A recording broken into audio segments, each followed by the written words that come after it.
This video explains the shade installation for narrow trims and shallow depth windows. For the installation you will need a power drill and a screwdriver.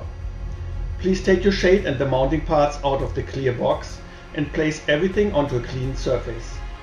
There are two right and two left narrow depth plates that you have to install first to the window trim. You might need to pre-drill or use anchors to fasten them. Install one at a time in each corner of your window. Take your time and make sure the mounting bases face towards the outside of the trim.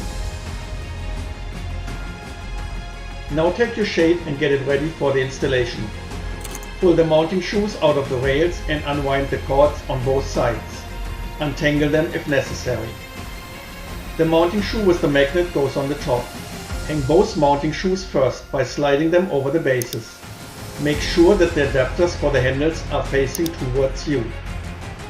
Now repeat the step at the bottom of your window. The last mounting shoe needs some pulling to create the required tension for the shade to work. Next, take your handles and slide them from the side over the adapters. This might require some wiggling to get them slide on. Last but not least, move your shade gentle up and down to allow the cords to automatically adjust to the proper tension. If everything looks and works great, you can cut the loose ends of the strings on each mounting shoe. Your shade is now ready to enjoy for many years to come.